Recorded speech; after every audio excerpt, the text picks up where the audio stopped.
Good morning Madhya Pradesh. मैं हूं आपके साथ राहुल सौमित्र। सबसे पहले देखेंगे इस वक्त की बड़ी खबरें यानी हेडलाइंस। दिल्ली में आज कांग्रेस महासचिवों, प्रभारियों और पीसीसी अध्यक्षों की बैठक। जीतू पटवारी, उमंग सिंघार और दीपक बैज होंगे शामिल। भारत न्याय यात्रा और लोकसभा चुनाव की तैयारी पर होगी चर्चा। आज ग्वालियर दौरे पर रहेंगे सीएम डॉक्टर मोहन यादव। व्यापार मेले का करेंगे उद्घाटन। विकास कार्यों को लेकर करेंगे संभागीय समीक्षा बैठक। मोहन कैबिनेट की मीटिंग में बड़ा फैसला। तेंदुपत्ता संग्राहकों को दिया जाएगा 4,000 रुपए प्रति मानक बोरा। रानी दुर्गावती श्री अन्न प्रोत्साहन योजना भी होगी शुरू। भोपाल में 1 करोड़ की लूट। 4 लुटेरों ने बंगले में घुसकर हथियार दिखाकर वारदात को दिया अंजाम। 1 आरोपी गिरफ्तार। दतिया में ढाबे पर खाना खा रहे लोगों पर फायरिंग। बदमाशों के हमले में 6 लोग घायल, 3 की हालत गंभीर। बैतूल में 2 बाइक के बीच जोरदार टक्कर। हादसे में मासूम समेत 3 लोगों की चली गई जान, 2 घायल। लहास गांव में हुआ सड़क हादसा।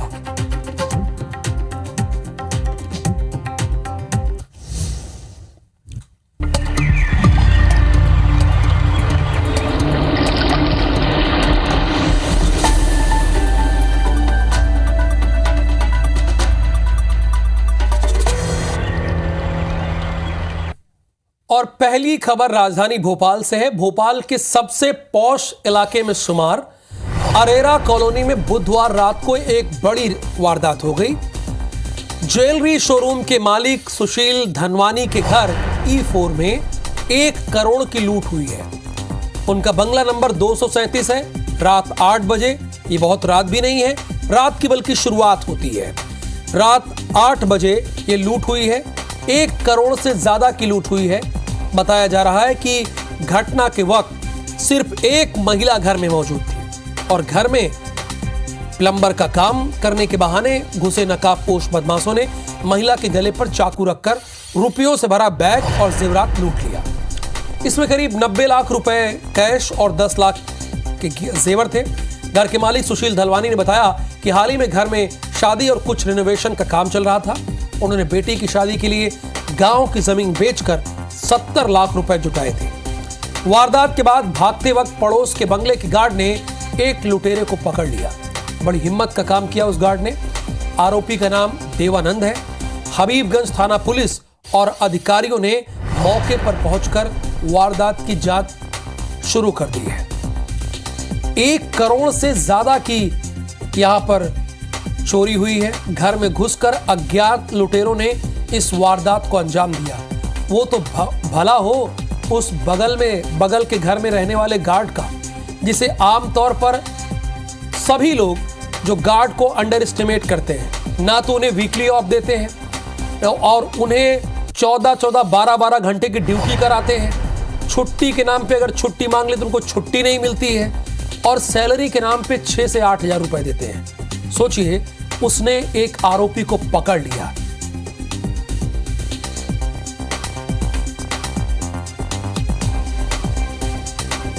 घर पे मिसेस अकेली थी। ये लोग आए क्योंकि रेनोवेशन का काम चल रहा है घर पे, तो लिहाजा उन्होंने दरवाज़ा नॉक किया।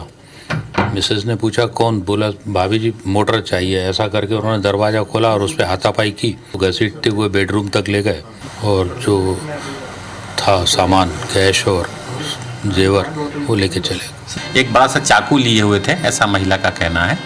उससे डराया और उसको बेडरूम में ले गए। बेडरूम में जहाँ पर अलमारी थी, उनका कहना है काफ़ी मात्रा में कैश था, कोई ज़मीन वगैरह बेची है। उन्होंने थैले में भराया और लेकर के भाग गए। कितनी राशि होगी सर? और क्या राशि के बारे में अभी कंफर्म नहीं कर पा रहे हैं, वो टोटल कर रहे हैं। उनका कहना है कि उन्होंने काफ़ी 70-75 लाख की कुछ ज़मीन वगैरह बेची है। उसका पैसा उनके घर पर रखा हुआ था, वो ले गए हैं। कोई दुकान का भी पैसा था, ऐसा बता रहा है। हरप्रीत कौर रहीन, इसमें कोई दो राय नहीं है। इन बदमाशों ने, लुटेरों ने भोपाल पुलिस को खुली चुनौती दी है। चूंकि रात 8 बजे इस वारदात को अंजाम दिया गया है, कोई देर रात भी नहीं थी और वो भी सबसे पॉश एरिया में। दूसरी बात ये बताइए, जो गार्ड ने एक पकड़ा एक लुटेरे को, उससे क्या और 3 लोगों के बारे में जानकारी हुई है? और कुल कितने लाख लूटे गए, ये सारी जानकारी आप हमारे दर्शकों को दीजिए।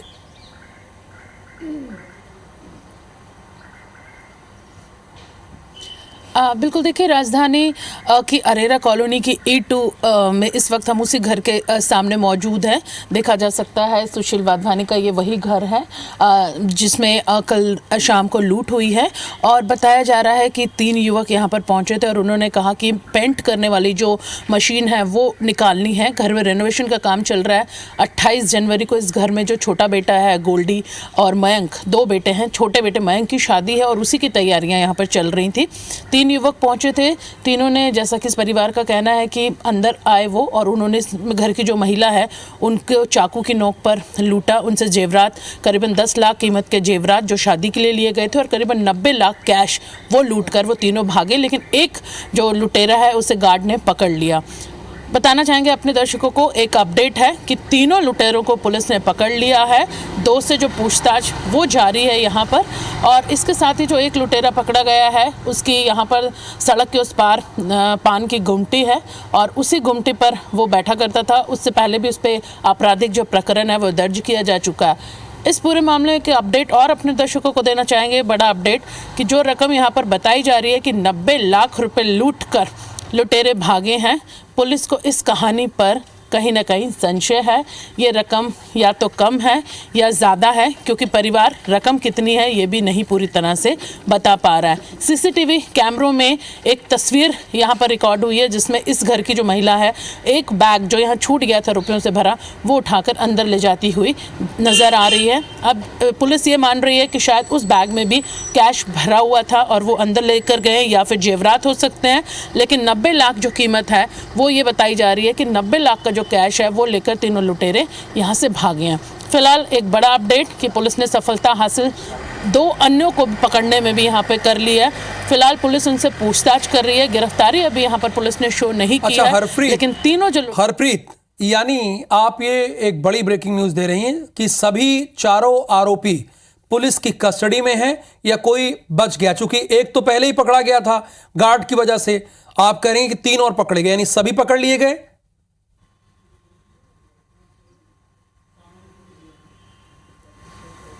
नहीं राहुल जी, यहाँ पर 3 लुटेरे हैं। एक को मौके पर तुरंत पकड़ लिया था गार्ड ने घटना के तुरंत बाद ही। 2 जो थे वो फरार हो गए थे, लेकिन उन 2 को भी जो पहला पकड़ा गया था उससे पूछताछ के बाद अन्य 2 जो हैं उन्हें भी हिरासत में देर रात ले लिया गया है। हबीबगंज थाने में पूछताछ की जा रही है। हालांकि अभी पुलिस ने ये शो नहीं किया है, साफ नहीं किया है कि 2 लुटेरे भी हिरासत में ले लिए गए हैं, क्योंकि उनसे पूछताछ की जा रही है और माना जा रहा है कि कुछ देर बाद भी उनकी गिरफ्तारी पुलिस शो कर देगी, उन पर भी मामला दर्ज कर देगी। फिलहाल तीनों से पूछताछ की जा रही है। रकम की जो बात है कि जो 90 लाख रुपए की बात यहाँ पर आ रही है, कुछ बैग उनसे बरामद किए गए हैं, उसमें कुछ जेवरात हैं, कुछ कैश है, लेकिन जो यहाँ पर बताया जा रहा है कि करीबन 90 लाख जो कैश है वो लूटा गया है, इस कहानी पर अभी सवाल उठ रहे हैं। इसमें पुलिस जांच कर रही है कि वो कैश कितना है, क्योंकि ये परिवार भी अभी यहाँ पर साफ नहीं कर पा रहा कि वो 75 लाख है या 90 लाख है। जैसा कि हमने कहा कि तस्वीरों में नजर आया कि एक बैग उठाकर लूट के बाद अंदर ले जाती हुई महिला दिखी है, तो पुलिस का मानना है कि शायद उस बैग में भी कुछ कैश जेवर हो सकते हैं। लूटी गई जो रकम है वो शायद कम है। जी बिल्कुल, हरप्रीत कौर रहीन एकदम ठीक बात कह रहे हैं कि अगर आपके पर्स से 100 या 500 रुपए निकल जाए उसका हिसाब रहता है, लेकिन धनवानी जिनके यहाँ ये लूट हुई है उन्हें लाखों का हिसाब नहीं है। ये रकम ज्यादा भी हो सकती है और कम भी हो सकती है। बहुत शुक्रिया हरप्रीत कौर रहीन इस पूरी इंफॉर्मेशन के लिए आपको। अब अपने दर्शकों को दतिया लेके चलते हैं। ढाबे पर खाना खा रहे लोगों पर फायरिंग हो गई है। देर रात अज्ञात बदमाशों ने हमला किया है। फायरिंग में 6 लोग घायल हुए हैं। 3 घायलों की हालत अभी गंभीर है। इन्हें ग्वालियर रेफर कर दिया गया है, क्योंकि दतिया से कुछ ही दूरी पर ग्वालियर है। 3 का दतिया के जिला हॉस्पिटल में इलाज चल रहा है। बड़ौनी थाना पुलिस घटना की जांच में जुटी है। झांसी ग्वालियर हाईवे रोड के पठान ढाबा का यह मामला है। तो एक तरफ रात 8 बजे चोरी हो जाती है, लूट हो जाती है, बल्कि लूट कहना सही है, लूट हो जा रही है, और दूसरी तरफ खाना खा रहे लोगों पर फायरिंग हो जाए। दतिया में ढाबे पर खाना खा रहे लोगों पर फायरिंग हुई है, सरेआम फायरिंग हुई है। देर रात अज्ञात बदमाशों ने हमला किया है, यानी पुलिस को ज्ञात नहीं है। इस फायरिंग में 6 लोग घायल हुए हैं। तो दतिया में अरुण मिश्रा एक के बाद एक लगातार कई वारदातें हो रही हैं। सवाल यह है कि यहां के जो कप्तान महोदय हैं उनकी पुलिसिंग इतनी ढीली क्यों है, अपराध चरम पर क्यों है और बदमाश के हौसले इतने बुलंद पर कैसे हैं? जी बिल्कुल, दतिया में जो बदमाश हैं उनके हौसले बुलंदी पर हैं और लगातार एक के बाद एक घटनाएं जो है वो घटित हो रही हैं। आज जो बीती रात है उसमें भी पठान ढाबा जो है बिल्कुल एसएएफ जो कॉलोनी है और एसएएफ के जो कार्यालय है उसके ठीक सामने ये घटना घटित हुई है और 6 लोगों पर ताबड़तोड़ गोलियां बरसाई गई हैं। अज्ञात बदमाशों ने ये फायरिंग की है और पुलिस उसके बावजूद भी बिल्कुल चुप बैठी हुई है। समझ में नहीं आ रहा है क्या आखिर दतिया को हो गया है और लगातार दतिया में एक सवाल तो यही है। अरुण, बहुत बात शुक्रिया इस पूरी जानकारी के लिए। पुलिस क्यों चुप बैठी हुई है? जहां पुलिस का इकबाल बुलंद होना चाहिए वहां बदमाश क्यों लगातार एक के बाद एक वारदात को अंजाम दे रहे हैं? पुलिसिंग पर सवाल टूटता है। बहुत शुक्रिया अरुण मिश्रा इस पूरी इंफॉर्मेशन के लिए। अगली खबर दिल्ली से है। एआईसीसी की बैठक है आज। महासचिवों और प्रदेश प्रभारियों की बैठक है। छत्तीसगढ़ के पीसीसी चीफ और एमपी के पीसीसी चीफ दोनों जाएंगे। नेता प्रतिपक्ष उमंग सिंघार भी जाएंगे। असल में 2 मुद्दों पर 24 अकबर रोड यानी कांग्रेस के राष्ट्रीय दफ्तर में चर्चा होनी है। पहली, राहुल गांधी भारत जोड़ो यात्रा के बाद दूसरी यात्रा निकाल रहे हैं, न्याय यात्रा। उसे कैसे लोगों से जोड़ा जाए, कनेक्ट किया जाए। और दूसरी बात, चूंकि लोकसभा चुनाव बेहद करीब है लोकसभा चुनाव और बामुश्किल 60 दिन बाद लोकसभा चुनाव की तारीखें आपके सामने आ जाएंगी, बता दी जाएंगी कि कब कब चुनाव है। आम चुनाव है, ये कोई राज्य का चुनाव नहीं है, देश का चुनाव होगा। और पिछले 10 सालों से कांग्रेस या कोई भी राजनीतिक दल नेता प्रतिपक्ष की भूमिका में भी नहीं है। अगर आपसे कोई सवाल करे कि हमारे देश में 2014 से नेता प्रतिपक्ष कौन है, तो आप इसका जवाब नहीं दे पाएंगे, क्योंकि वो रिक्त है। कांग्रेस या दूसरे दलों के पास इतनी भी संख्या नहीं है कि उनका नेता प्रतिपक्ष वहां बैठ सके। तो कांग्रेस के लिए नो डाउट ये बहुत बड़ी चुनौती है और इसीलिए कांग्रेस लगातार सक्रिय मोड पर नजर आ रही है, क्योंकि उसे भी ये दिखाना है कि हम भी राजनीतिक दल हैं। एमपी के पीसीसी चीफ जीतू पटवारी और दीपक बैज छत्तीसगढ़ के पीसीसी चीफ और इसके साथ नेता प्रतिपक्ष उमंग सिंघार, ये सारे लोग पहुंचेंगे और माथापच्ची इसी पे होगी कि राहुल गांधी की न्याय यात्रा को कैसे लोगों के दिलों से जोड़ा जाए, लोगों के मन से जोड़ा जाए। क्योंकि इसके पहले राहुल गांधी ने भारत जोड़ो यात्रा की, उन्होंने कई जगहों पर मोहब्बत की दुकानें खोली, लेकिन कर्नाटक और हिमाचल प्रदेश और तेलंगाना के अलावा बाकी के राज्यों में कांग्रेस को मुंह की खानी पड़ी।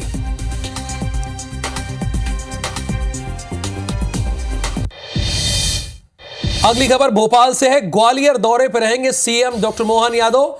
दोपहर 1:50 पर स्थानीय कार्यक्रम में शामिल होंगे। दोपहर 2:25 पर लाल टिपारा में बैठक में चर्चा करेंगे और दोपहर 3 बजे गौशाला के उद्घाटन कार्यक्रम में शामिल होंगे। शाम 4 बजे ग्वालियर मेला कार्यक्रम का उद्घाटन करेंगे। 5:10 पर राजस्व भवन कमिश्नर से समीक्षा बैठक करेंगे और 6:10 पर विकास कार्यों के संबंध में समीक्षा बैठक करेंगे। देखिए, कई बार ऐसा होता है कि ग्राउंड पर उतरकर काम करना होता है, ग्राउंड पर, और मुख्यमंत्री डॉक्टर मोहन यादव इस बात को अच्छे से जानते समझते हैं और इसीलिए कल वो जबलपुर में थे। जबलपुर में कैबिनेट की बैठक की, फुल कैबिनेट की बैठक की और उसके बाद आज पूरा दिन वो ग्वालियर में रहने वाले हैं।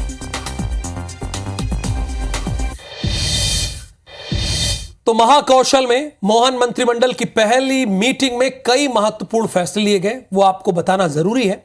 संस्कारधानी के नाम से फेमस जबलपुर के शक्ति भवन में बैठक के बाद संसदीय कार्य मंत्री कैलाश विजयवर्गीय ने IBC24 को जानकारी दी।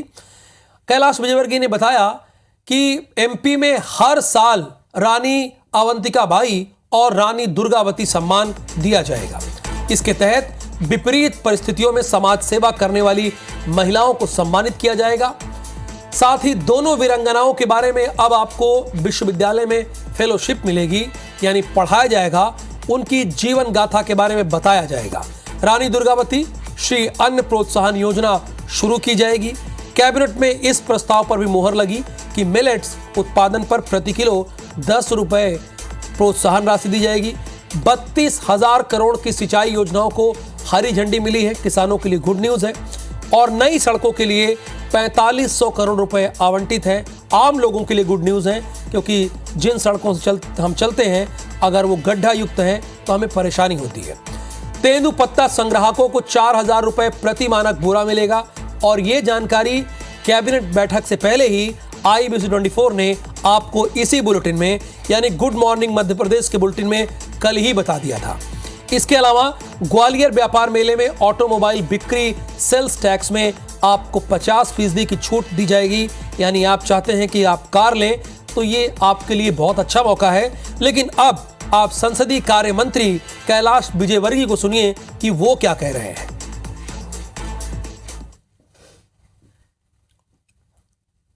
राज्य सरकार ने फैसला किया है कि दोनों ही महिला वीर सेनानी के प्रति अपनी आदरांजलि अर्पित करते हुए रानी अवंतिकाबाई लोधी सम्मान हर वर्ष आयोजित किया जाएगा और रानी दुर्गावती सम्मान ये भी हर वर्ष आयोजित किया जाएगा। मध्य प्रदेश के पूर्व मुख्यमंत्री शिवराज सिंह चौहान ने अपने बंगले का नया नामकरण कर दिया है। शिवराज सिंह चौहान ने भोपाल के 74 बंगला स्थित अपने नए सरकारी बंगले का नाम मामा का घर रखा है। शिवराज सिंह चौहान सीएम हाउस छोड़कर दूसरे बंगले में शिफ्ट हो चुके हैं। चुनाव के नतीजों के बाद से ही पूर्व सीएम लगातार अपने बयानों के चलते सुर्खियों में हैं। अब उनका नया बंगला भी चर्चा में है। पूर्व सीएम शिवराज सिंह चौहान ने कहा कि मेरा पूरा प्रदेश मेरा परिवार है। मेरा प्रदेश के जो भांजे भांजिए हैं, बहनों से पद का दिल का रिश्ता है, पद का नहीं। पूर्व सीएम ने यह भी कहा कि जहां रहेंगे वो प्यार का घर होगा। यानी उन्होंने अपने घर के बाहर मामा का घर लगाया। ऐसे दिल्ली में एक समाजवादी पार्टी के नेता हुआ करते थे बहुत बड़े, जैनेश्वर मिश्र।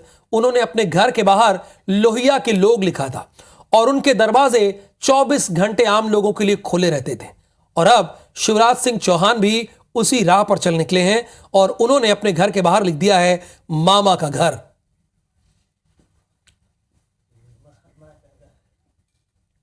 और दिल और आत्मा के रिश्ते पदों के साथ बदलते नहीं हैं और इसलिए भाई और बहन, भांजे भांजियों से मेरा प्यार का और विश्वास का रिश्ता है।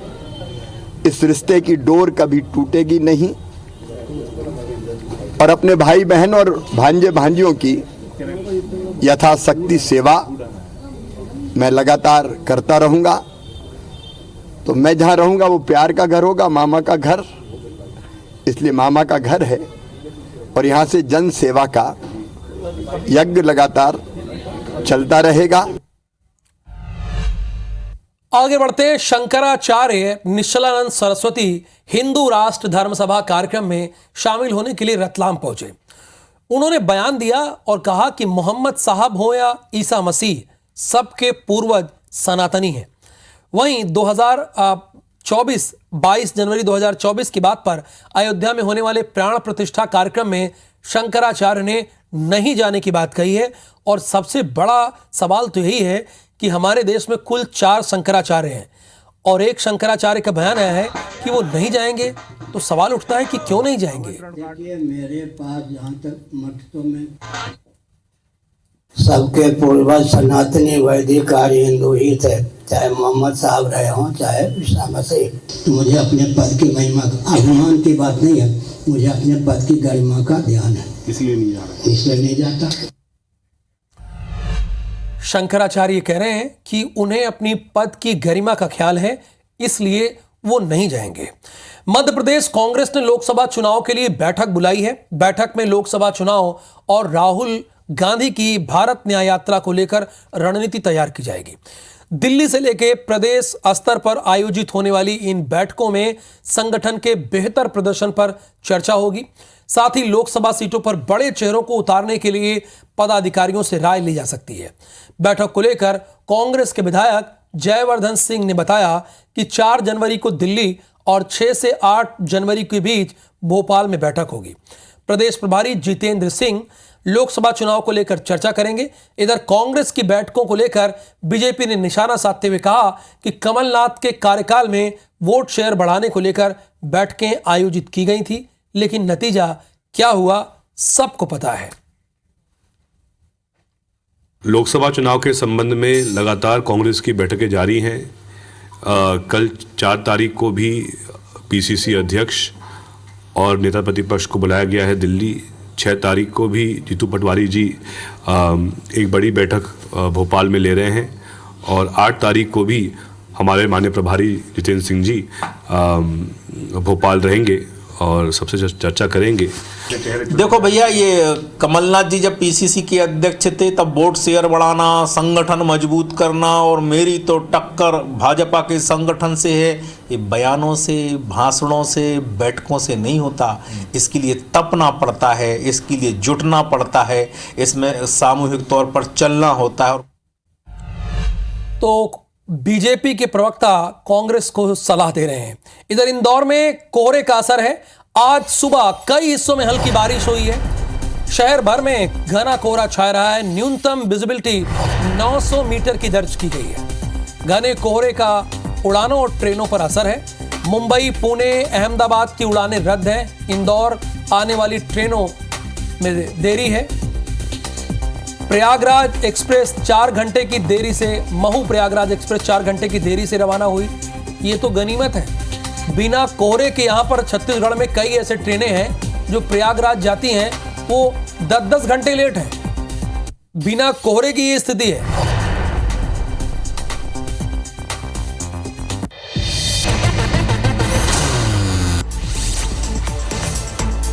छत्तीसगढ़ में कल हुई फुल कैबिनेट की बैठक के बाद देर रात आज तक की सबसे बड़ी प्रशासनिक सर्जरी के आदेश जारी किए गए। 28 आईएएस और 1 आईपीएस अधिकारी का ट्रांसफर किया गया। पेंड्रा रोड, गेवरा रोड के धनगवा, बरपारा के सैकड़ों ग्रामीण धरने पर बैठ गए। निस्तार सड़क बंद किए जाने से नाराज ग्रामीणों ने रेल लाइन निर्माण कार्य को रोक दिया। धमतरी के मां अंगार मोती मंदिर ट्रस्ट के अध्यक्ष के खिलाफ फुटकर विक्रेता संघ ने मोर्चा खोल दिया। दुकानदारों ने कलेक्टर को ज्ञापन सौंपकर अध्यक्ष पर मोटर पंप बंद करने का एलिगेशन लगाया। पखानजूर के धान खरीदी केंद्रों में धान खरीदी बंद होने से नाराज किसानों ने बड़गांव में चक्का जाम किया। धान उपार्जन केंद्रों से परिवहन नहीं होने के चलते धान रखने की जगह नहीं है। राजनांदगांव शहर के मोतीपुर रेलवे क्रॉसिंग को बंद करने पर अब इस जगह पर अंडर ब्रिज बनाने की मांग तेज हो गई है। रहवासियों ने भाजपा जिला उपाध्यक्ष के निवास पहुंचकर मांग रखी है। धमतरी में अतिक्रमण पर नगर निगम का बुलडोजर चला है। सड़क किनारे से अवैध कब्जा हटाया गया है। जनपद कार्यालय से अंबेडकर चौक तक कार्रवाई की गई है। रायगढ़ में धान खरीदी शुरुआती दौर में धीमी रही। इसका असर अब देखने को मिल रहा है। लक्ष्य की तुलना में बामुश्किल 40% धान की खरीदी ही हो पाई है। बस्तर में खेती किसानी के नए दौर की शुरुआत हो गई है। फसल चक्र परिवर्तन के साथ किसानों को अत्याधुनिक संसाधनों के इस्तेमाल का प्रशिक्षण देने का काम कृषि और सहकारिता की मदद से दिया जा रहा है। बेमेतरा के बीरनपुर में विधायक ईश्वर साहू ने पुलिस सहायता केंद्र का शुभारंभ किया। इस दौरान एसपी भावना गुप्ता, एएसपी पंकज पटेल, एसडीओपी समेत जिले के अन्य पुलिस अधिकारी मौजूद रहे। बलरामपुर की ग्राम पंचायत देवसरा खुर्द में मां की हत्या करने वाले आरोपी को पुलिस ने गिरफ्तार किया। मृतका इतवारी बाई ने नए साल के मौके पर बेटे और बहू को खाने पर घर बुलाया था। भिलाई के फेडरेशन कप साइकिल पोलो की नेशनल चैंपियनशिप शुरू हुई है, जिसमें इंडियन आर्मी और एयरफोर्स समेत राज्यों की टीम हिस्सा ले रही है। सूरजपुर के नर्मदागिरी गांव में एक युवक की खेत में लाश मिलने से सनसनी फैल गई। मृतक के शरीर पर चोट के निशान मिलने से परिजनों ने हत्या की आशंका जताई है। अंबिकापुर में रिटायरमेंट के दिन टीचर ज्योति सिन्हा ने नेत्रदान का संकल्प लिया। लोग इसकी तारीफ कर रहे हैं और होनी भी चाहिए। बलरामपुर में साप्ताहिक बाजार के पास प्रशासन ने बुलडोजर चलाकर अवैध अतिक्रमण हटाया। इस दौरान पुलिस बल मौजूद रही। बलरामपुर जिले के गोपालपुर में 2 जनवरी को दिन दहाड़े एक बुजुर्ग की हत्या करने वाले आरोपियों को पुलिस ने गिरफ्तार किया है। आरोपियों ने जादू टोना के शक में बुजुर्ग की हत्या की थी। भिलाई में राह चलती महिला से मोबाइल छीनने वाले आरोपी को पुलिस ने गिरफ्तार किया। आरोपी ने पावर हाउस मार्केट के पास महिला से मोबाइल छीनकर भाग गया था। दुर्ग जिले में पहली बार पुलिस विभाग के 25 अधिकारी और कर्मचारियों का पसंदीदा जगहों पर स्थानांतरण किया गया है। एसएसपी ने पुलिस कर्मियों से रूबरू होकर सुनी थी सर्विस से संबंधी समस्याएं। सूरजपुर के झिलमिली थाना क्षेत्र में एक युवक ने महिला पुलिसकर्मी पर पूछताछ के नाम पर पिटाई का आरोप लगाया है। राजनांद गांव की संस्कार श्रद्धांजलि संस्था ने सर लुइस ब्रेल की जयंती पर 2 दिवसीय दृष्टिहीन अखिल भारतीय महासम्मेलन का आयोजन किया।